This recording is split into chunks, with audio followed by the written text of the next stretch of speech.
Hi అండి, అందరు ఎలా ఉన్నారు? బాగున్నారా? బియ్యం బెల్లంతో కేక్ ఈ విధంగా చేస్తే చాలా బాగుంటుందండి. చాలా టేస్టీగా ఉంటుంది. చూడండి, చూస్తుంటేనే తినాలనిపిస్తుంది కదా.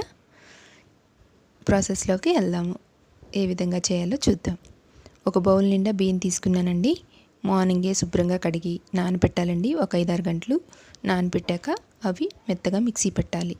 మిక్సీ పట్టేటప్పుడు 4 యాలకులు, ఒక 2 స్పూన్లు రైస్ కూడా వేసుకోవాలి. అన్నం వేసి మెత్తగా మిక్సీ పట్టాలి. ఏ గిన్నెతో అయితే బియ్యం తీసుకున్నామో అదే గిన్నెతోటి బెల్లం తీసుకోవాలండి. నేను 3/4 గిన్నె తీసుకున్నాను. బెల్లం కరెక్ట్గా సరిపోతుంది. బాగా ఎక్కువ స్వీట్ కావాలనుకుంటే గిన్నె నిండా బెల్లం తీసుకోండి. ఈ విధంగా కరిగించాలి. కరిగించి రెడీగా ఉంచాలి. పాకం ఏమీ రానవసరం లేదండి.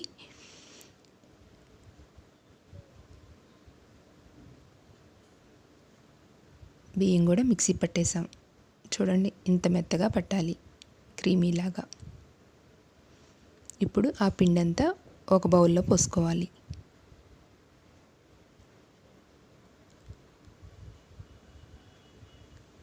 బెల్లం కూడా కరిగించి రెడీగా ఉంచుకున్నాం కదా, అది కూడా పోసి బాగా కలపాలి.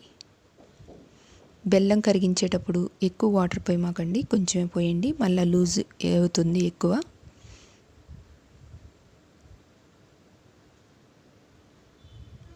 బాగా కలిసేటట్లు కలపాలి. ఇప్పుడు ఒక చిటికెడు ఉప్పు, కొంచెం వంట సోడా కూడా వేసి కలపాలి.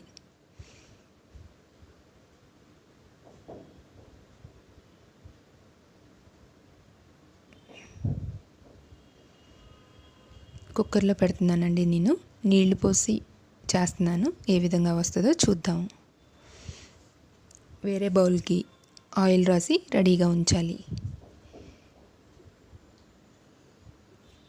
ఆ పిండి అంతా ఈ బౌల్లో పోయాలి. ఆయిల్ రాసిన బౌల్లో పోసి ఒకసారి ట్యాప్ చేయాలండి. ట్యాప్ చేశాక ఈ విధంగా జీడిపప్పు, కొబ్బరి ముక్కలు వేస్తున్నానండి. నేనేమి ఫ్రై చేయలేదు నేతిలో, మామూలుగానే డైరెక్ట్గానే వేస్తున్నాను. మీరు ఫ్రై చేసైనా వేయచ్చు. ఉడుకుతాయి కదా ఆ లిక్విడ్లో అనేసి నేనేం ఫ్రై చేయలేదు. ఈ విధంగా కుక్కర్ పెట్టానండి. వాటర్ పోసాను. అందులో స్టాండ్ ఉంటే స్టాండ్ పెట్టండి. నేను బాక్స్ మూత పెట్టాను. ఆ మూత పైన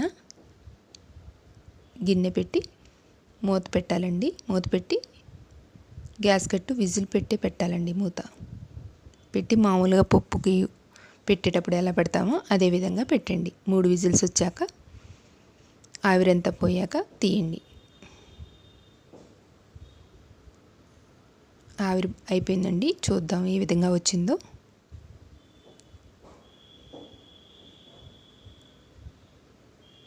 చాకుతోటి కానీ స్టిక్తో కానీ ఒకసారి చూడండి.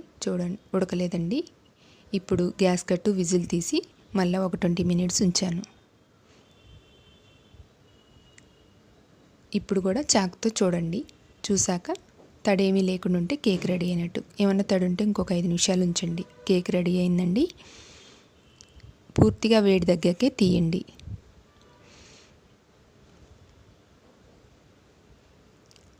చాలా బాగా వచ్చిందండి. చాలా ఫ్లఫీగా వచ్చింది.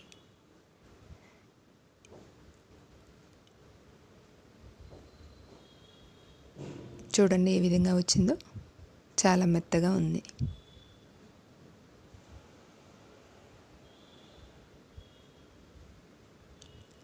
లైక్ చేయండి, షేర్ చేయండి, సబ్స్క్రైబ్ చేయండి, కామెంట్ చేయండి.